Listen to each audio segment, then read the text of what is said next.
Os Maias saíram uma coisa extensa e sobrecarregada, em 2 grossos volumes. Mas há episódios bastante toleráveis. Folheia-os porque os 2 tomos são volumosos demais para ler. Recomendo as 100 primeiras páginas. Certa ida à Sintra, as corridas, o desafio, a cena do jornal à tarde e, sobretudo, o sarau literário. Basta ler isso e já não é pouco. Indico-te para não andares a procurar através daquele imenso maço de prosa. Que blasfémia! Quem teria dito semelhante heresia? Um crítico feroz de essa? Um bárbaro da literatura, incapaz de compreender as inúmeras subtilezas da ironia queirosiana? Bem, não exatamente. O autor destas linhas, em carta datada de 12 de junho de 1888, foi o próprio Eça de Queiroz ao seu amigo, quase irmão, Oliveira Martins. Terão redundado então os Maias a obra-prima de Eça, um dos maiores romances da literatura portuguesa, num imenso falhanço? Um clamoroso e inexplicável fracasso?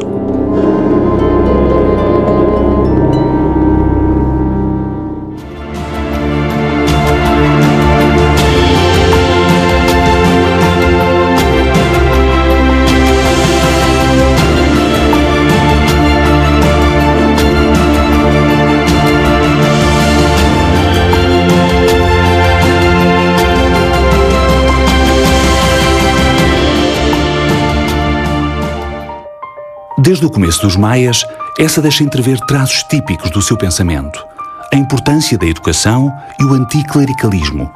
O que estava em causa para o Eça e para o pensamento anticlerical que atravessou uma parte importante do nosso século XIX, ligado sobretudo ao ideário liberal, etc., o que estava em causa não era propriamente o cristianismo, o que estava em causa era o peso institucional excessivo e perversor da Igreja. É uma Igreja inimiga da modernidade, que sobretudo está muito claro nos romances de Eça de Queiroz, que era de uma forma mais dramática do crime do Padre Amaro e de uma sociedade provinciana incapaz de se modernizar, mas é sobretudo esta ideia de uma Igreja católica ultramontana perante uma modernidade a qual a Igreja se tem que adaptar, que marca muito a imagem que Eça de Queiroz tem.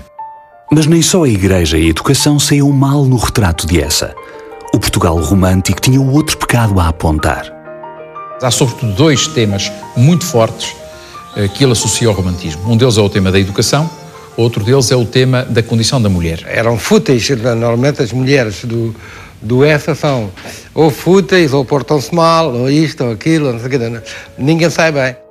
A educação das crianças estava inquinada pelos vícios do romantismo. A melancolia, a sensibilidade extrema, uma visão demasiado emocional do mundo. E o peso destes defeitos recaía especialmente na condição da mulher.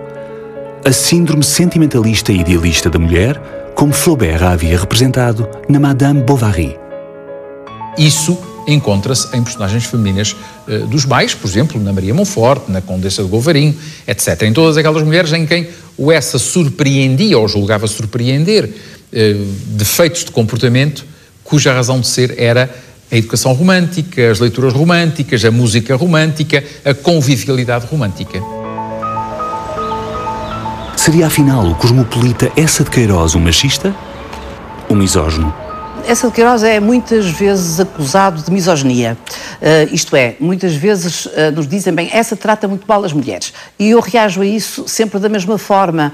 E os homens são porventura bem tratados no universo queirosiano? Afinal, ninguém está a salvo da caricatura irónica de Eça. Homens, mulheres, adolescentes, crianças. Mas haverá alguma razão mais profunda para que esse relacionamento com o género oposto seja tão peculiar, tão exterior? Eça de Queiroz foi um homem que viveu muito pouco perto de mulheres. É um facto. Ele casou tarde, já com cerca de 40 anos, não viveu com a mãe durante a infância, foi muito cedo, estudou muito cedo num colégio interno, foi educado pelos avós paternos e portanto, nunca conheceu uma família e viveu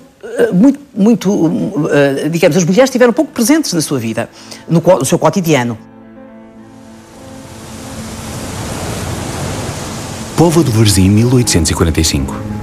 O juiz local, ligado a processos como o de Camilo Castelo Branco, envolve-se com Carolina Pereira de Essa, uma jovem de 19 anos. Um filho não planeado acontece-lhes, mas o pai de Carolina não autoriza o casamento. Por isso, a vida de José Maria de Essa de Queiroz começava logo eivada de mistério. Nasce clandestino em casa de uns parentes na Praça do Almada, Póvoa do Varzim, e é batizado sem a presença dos pais em Vila do Conde, filho natural de José Maria de Teixeira de Queiroz e mãe incógnita. Romanesco, não? Quando o avô materno morre, 4 anos depois, os pais casam, mas José Maria não há de ser assumido seu filho legítimo até muitos anos depois. Vai crescer com uma ama que também lhe morre cedo e viver depois no solar dos avós paternos até aos 10 anos. Sempre de forma atribulada, sem uma família, uma casa, um lugar que seja seu. Está a soar-lhe familiar. Já leu isto em algum lado? Nós raramente encontramos uma família estruturada normalmente, digamos, pai, mãe, filhos. De alguma forma, isso refletirá alguma experiência biográfica dessa de Queiroz. Essa de Queiroz não foi educado pelos pais, viveu com os avós até aos 10 anos, a idade em que vai para o Colégio da Lapa, no Porto, e, portanto, viveu muito pouco tempo em família, com os pais, um pouco mais tarde, com 20 e tal anos, e casou tarde. Tudo isso, a meu ver, explica que nós raramente encontremos famílias estruturadas no seu universo ficcional. Muitos anos mais tarde, já em Bristol, Essa há de referir-se a si mesmo numa polémica com Pinheiro Chagas como um pobre homem da Póvoa do Varzim. Mas nunca chegou a ser bem da Póvoa, nem de Vila do Conde, ou do Porto, do Colégio da Lapa, onde estudou e viveu em regime de internato, com rotinas rígidas, mas de onde haveria de sair uma primeira conquista, a amizade com Ramalho Ortigão, o filho do diretor. Um dia, muito depois, há de lhe fazer uma afirmação mais correta acerca da sua identidade. Dados para a minha biografia, não lhe os sei dar. Eu não tenho história.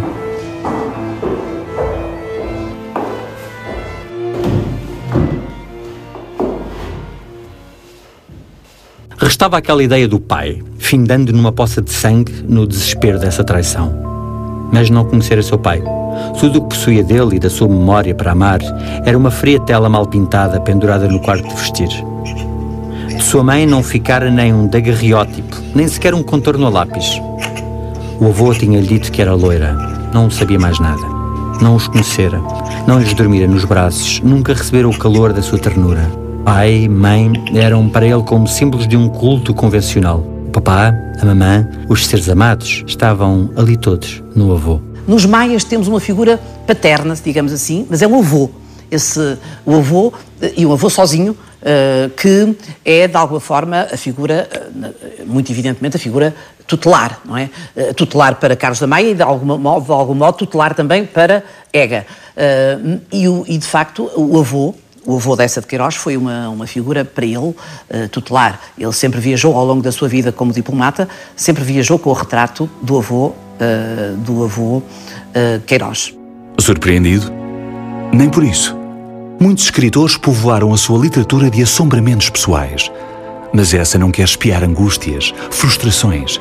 Ele quer, como é que havemos de dizer, brincar com os seus espectros. Os maias contam a história de uma família portuguesa através de 3 gerações. O patriarca, Afonso da Maia, o filho, Pedro, e o neto, Carlos. Ao longo de cerca de 700 páginas, assistimos à vida de Carlos em Lisboa a partir da sua chegada no outono de 1875, depois do curso de medicina em Coimbra e de uma reveladora viagem pela Europa.